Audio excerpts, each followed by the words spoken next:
Gérard de Cortance, bonjour. Bonjour. Vous publiez un nouveau livre qui a pour titre Zazou.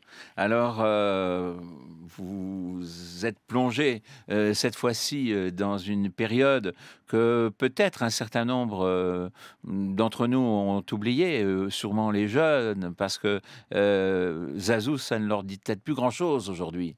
Qu'est-ce que c'est qu'un Zazou? Bah, à l'origine, un Zazou, c'est quelqu'un qui a 15 ans au début de la guerre, mais qui en a 21 à la fin, c'est-à-dire qui est adulte et majeur, et qui refuse ce qui est en train de se passer. C'est-à-dire, il refuse par la joie de vivre, il continue de danser, il continue de chanter, il continue d'exister, et en cela, c'est une forme de résistance. Alors, comment ce phénomène, qui est très important hein, dans l'avant-guerre, avant Seconde Guerre mondiale, Oui, absolument. comment ce phénomène a-t-il pris corps? Alors, au départ, c'est une chanson de Cab Calloway, 1934, Zazou, Zazouzaï, Qui vient donc en France? qui vient donc en France lors d'un concert salle Playel. Quelques années plus tard, en 1938, Johnny S. Chante Je suis swing. Alors, Johnny S, là aussi, il faut Alors, une précision, il, c'est il a créé un chanter duo avec, avec Charles Trenet. Charles Voilà. Trenet. Et là, au moment où il quitte Charles Trenet, il lance cette chanson qui devient un succès. Et il y a un refrain dans cette chanson, c'est Zazou, Zazou. Mais ce qui est intéressant, c'est que donc la C'est mode pas Zazou. suffisant pour créer une mode. Non, mais Voilà, attendez, quand la même. mode Zazou est lancée, le mot est lancé, avec comme base la musique swing et le jazz, mais ça diffuse dans toute l'Europe. Vous avez même un mouvement Zazou, les Swing Kids, en Allemagne, qui est là ouvertement anti-nazi et qui lutte tout simplement en dansant En gardant le et en même mot? chantant. En, dansant, en gardant le même mot. Le mot Zazou diffuse dans toute l'Europe. Oui, Un peu c'est-à-dire- comme le mot beatnik, hippie. Exactement. Moi, C'est le même phénomène, quoi. si vous voulez, il y a un lien. C'est pratiquement les yéyés des années 60. Ouais. Ils se regroupent, c'est une classe d'âge. Alors, on ne les appelle pas encore des adolescents, mais en réalité, ce sont des adolescents. Alors, ces gens vont avoir une philo. Ah, d'abord, ils sont assez étonnants. D'ailleurs, il n'y a qu'à regarder votre livre. Bon, là, il y a une façon de s'habiller. Il y a une très jolie jeune femme là sur la couverture. Il y a des troupes allemandes au second plan, Ouais, et on va en ouais, parler dans un instant. Mais il y a une très belle jeune femme qui se trouve en couverture de votre livre avec sur sa bicyclette. Et il y a une façon de s'habiller chez les Azous. Alors, femmes et hommes, allez-y. Voilà, alors, on parle d'abord de la couverture parce qu'elle fait de la résistance. Pourquoi fait-elle de la résistance? Regardez bien, elle est en pantalon. Or, il y a une loi à l'époque qui indique que les femmes qui font de la bicyclette doivent porter une jupe. Donc, c'est une forme de résistance. Et les Azous, la forme de résistance des Azous, c'est cela. Alors, ça passe par l'habillement. Alors, des Mais grandes alors, vestes. avant-guerre hein, aussi. Oui, oui, des grandes vestes à carreaux, des pantalons serrés pour les hommes, des jupes très courtes, des pulls moulants pour les femmes, des choucroutes sur la tête, beaucoup de maquillage et les deux accessoires absolument incontournables, les lunettes de soleil qu'on porte surtout lorsqu'il n'y a pas de soleil, le parapluie Chamberlain en référence aux accords de Munich, évidemment qu'on n'ouvre pas, surtout lorsqu'il pleut, mais on boit des grenadines de bière, on mange avant Laurent Fabius des carottes râpées et surtout, on lit aussi certains livres.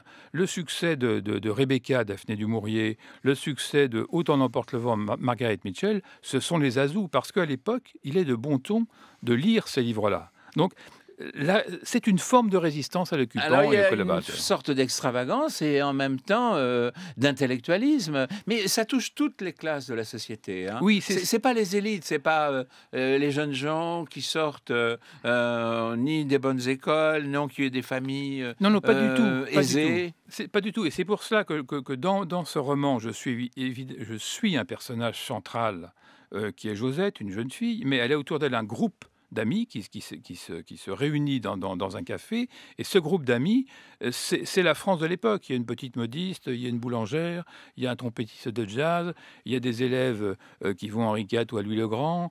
Il y a un soldat qui a été fait prisonnier qui va revenir en 42-43. Enfin, c'est une image de la France. Et ce que je voulais raconter aussi, c'était la guerre à Paris vu par des adolescents. Parce que Alors, ça n'a jamais été fait.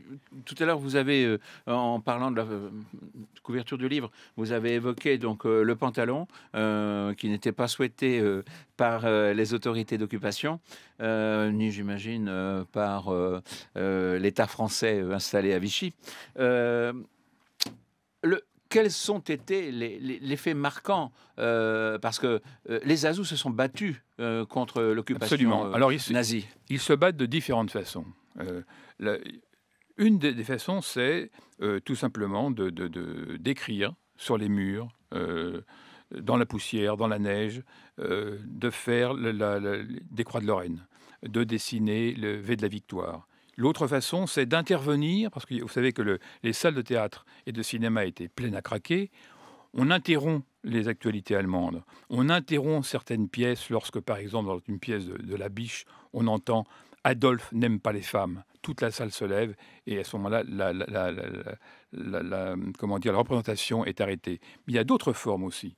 La première manifestation anti-nazie, qui n'est pas le fait d'hommes politiques ou d'adultes, c'est le 11 novembre 1940. 3000 étudiants, étudiantes, lycéens, lycéennes remontent les Champs-Élysées. C'est la première manifestation anti-nazie. La deuxième date essentielle, c'est évidemment la 8e ordonnance allemande, le port de l'étoile jaune. Je vous rappelle d'ailleurs que les Juifs devaient acheter le tissu pour confectionner leur étoile jaune, ce qui est quand même hallucinant quand on y pense. Eh bien, les Azous, et accompagnés de nombre de jeunes gens et de jeunes filles qui ne sont pas Azous, mais qui sont jeunes, qui ont le même âge, arpentent les rues de Paris, arborent des étoiles de toutes les couleurs sur lesquelles ils ont écrit swing, bouddhiste, Zazou, etc. 450 se retrouvent à Drancy. Certains ne reviendront jamais de Drancy.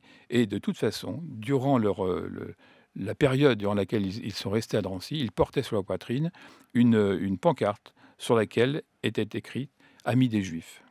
On vit comme on peut.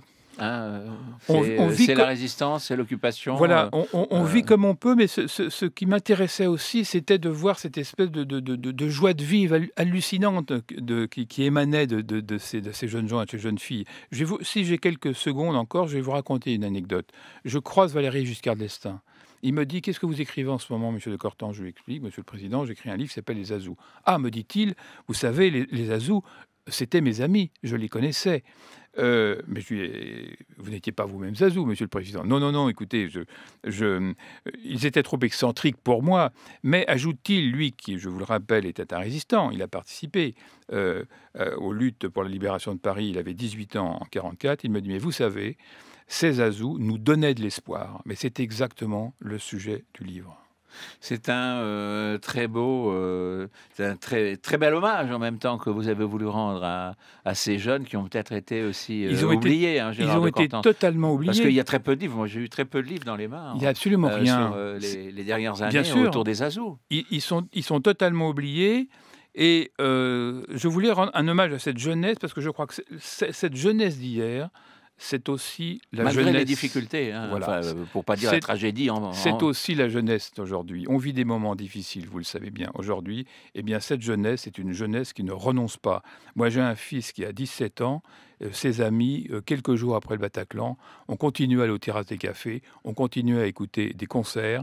Et c'est aussi un hommage à la jeunesse d'aujourd'hui que je veux rendre dans ce livre. Merci infiniment, Gérard de Cortance, pour ce livre. Donc, ce roman, Zazou, qui a évidemment des prolongements dans l'actualité. Mais tous les grands livres ont des prolongements dans l'actualité, publiés aux éditions Albin Michel. J'ajouterais juste une petite chose, c'est qu'il y a un double CD qui est avec le livre. C'est vrai. C'est la musique, c'est la bande son, parce que ces Azous étaient des fous de jazz. Non. Voilà, il faut l'écouter avec. Oui, enfin, il faut l'écouter après, parce que en après réalité, ou avant. J'ai fait déjà l'expérience. Écouter de la musique quand on lit, c'est jamais Surtout très facile. celle-là. Surtout celle-là. On fait plus attention aux paroles et on ne lit plus le texte. Merci beaucoup. Merci. Gérard de Cortance.